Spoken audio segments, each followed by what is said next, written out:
सोनपुर नाम का एक गांव था जहां दुर्गा और उसका पति भोला रहते थे। वो दोनों बहुत गरीब थे।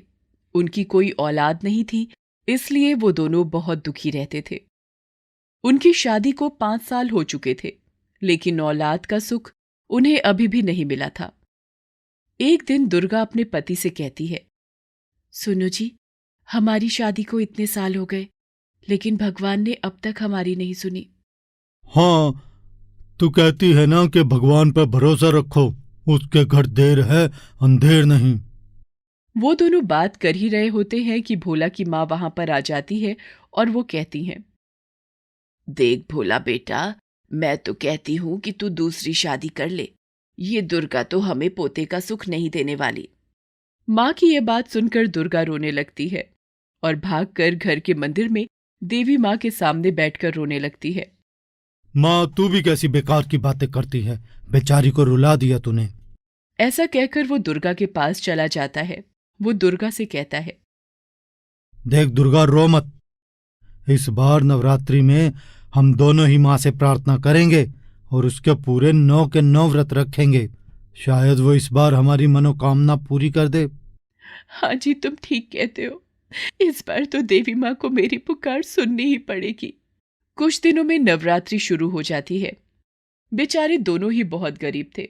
उनके पास ना तो पूजा का सामान लाने के लिए पैसे थे, ना ही माँ को चढ़ाने के लिए प्रसाद था। वो बेचारे लोगों के घरों में काम करके अपना गुजर बसर करते थे। जैसे तैसे उन्होंने पैसे की व्यवस्था की और माँ के व्रत रखने शुरू कर दिए। अब वो दोनों रोज सुबह मंदिर जाते और वो देवी माँ के सामने प्रार्थना करते थे, हे देवी माँ, अपना आशीर्वाद दे, मेरी झोली भी भर दे माँ, मेरी झोली भी भर दे। एक दिन की बात है, जब वो दोनों मंदिर से वापस लौट रहे थे, उन्हें रास्ते में एक बूढ़ी औरत मिली। वो बेचारी बहुत ही दीनहीन हालत में लग रही थी।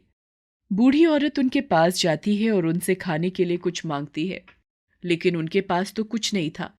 तो दुर्गा उसे मंदिर का प्रसाद ही पकड़ा देती है।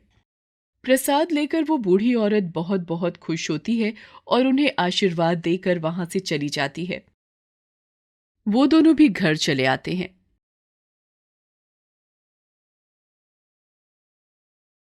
वो दोनों उस मंदिर के प्रसाद से ही अपना व्रत खोलते थे, लेकिन आज तो उनके पास कुछ भी नहीं था।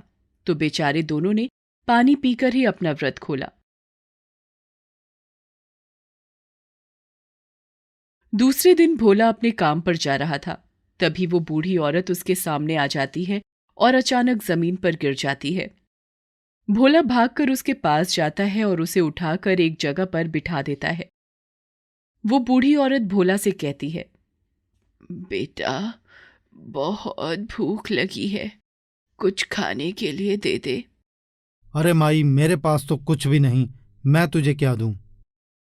बेटा, वो सामने मंदिर है, आह, वहां से थोड़ा प्रसाद लाकर दे दे। भोला मंदिर जाता है, लेकिन मंदिर बंद था। तो वो मंदिर की खिड़की से अंदर जाने की कोशिश करता है। उसे ऐसा करते देख आसपास के लोग उसे मारने लगते हैं। उन्हें लगा कि वो कोई चोर है जो मंदिर में चोरी करना चाहता है। वो लोग बिना कुछ जाने भोला को मारने लगते हैं। मारो इसको, देखो मंदिर में चोरी करने आया था, मारो मारो।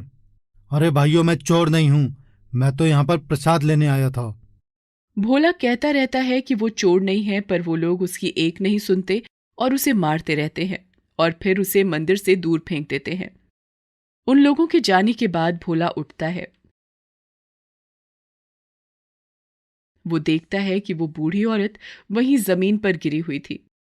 भोला अपनी चोट भूलकर उस बूढ़ी औरत को उठाकर अपने घर ले आता है।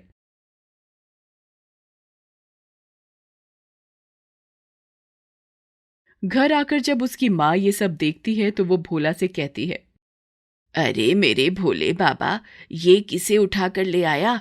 कौन है ये बुढ़िया? भोला उसे सारी बात बताता है। इतने में उसकी बीवी दुर्गा भी अंदर से आती है। वो बिना कुछ सुने ही उस औरत के लिए पानी लाती है और उसके मुंह में डालती है। कुछ देर बाद उस औरत को होश आ जाता है। इतने में दुर्गा का ध्यान भोला पर जाता है। वो देखती है कि भोला को तो बहुत चोट लगी है, उसके सिर से खून बह रहा है। वो भोला से पूछती है, अरे, ये तुम्हें क्या हुआ? इतनी चोट कहाँ से लगी? भोला उसे सारी कहानी बताता है। सारी बात सुनकर दुर्गा कहती है, तुम्हारी ये लोगों की मदद करने की आदत गई नहीं। खैर, कोई बात नहीं। ऐसा कहकर वो भोला के सर आंगन की मिट्टी लगा देती है। ये सब वो बूढ़ी औरत देख रही थी। वो कहती है, अरे बेटी, ये क्या कर रही है? दवा लगाने के बजाय तूने मिट्टी लगा दी इसके माथे पर। माई, हम इतने गरीब हैं कि हमारे पास दवाई के लिए तो छोड़ो, खाने के लिए भी पैसे बड़ी मुश्किल से आते हैं। वो औरत भोला के पास जाती है और कहती है, बेटा मुझे माफ कर दे, मेरी वजह से तुझे मार खानी पड़ी। अच्छा बेटा, अब मैं चलती हूँ, तेरा भला हो।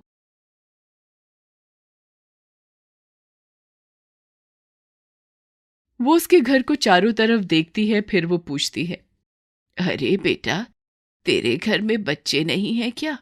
कोई बच्चा नहीं दिख रहा। तभी दुर्गा रोने लगती है और कहती है, नहीं माई, हमारे घर पे कोई बच्चा नहीं, हमारी कोई औलाद नहीं। वो बुढ़िया कहती है, बेटा, मैं तुझे आशीर्वाद देती हूँ कि बहुत जल्दी तेरी गोद भर जाए। ऐसा कहकर वो बूढ़ी औरत वहां से चली जाती है।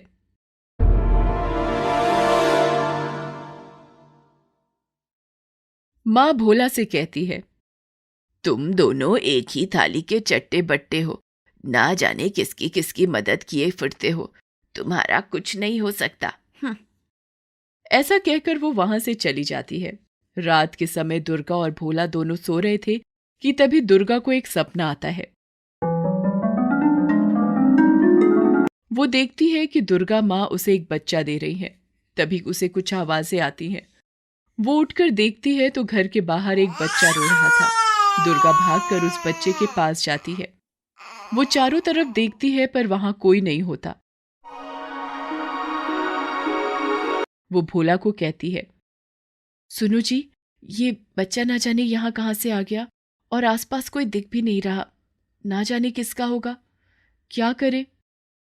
अब भोला कहता है, चल इसे उठाकर अंदर ले चलते हैं, सुबह देखते हैं।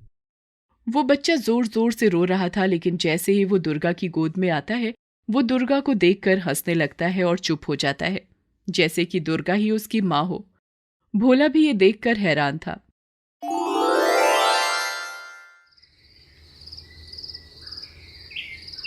अगली सुबह दुर्गा भोला को अपने सपने के बारे में बताती है।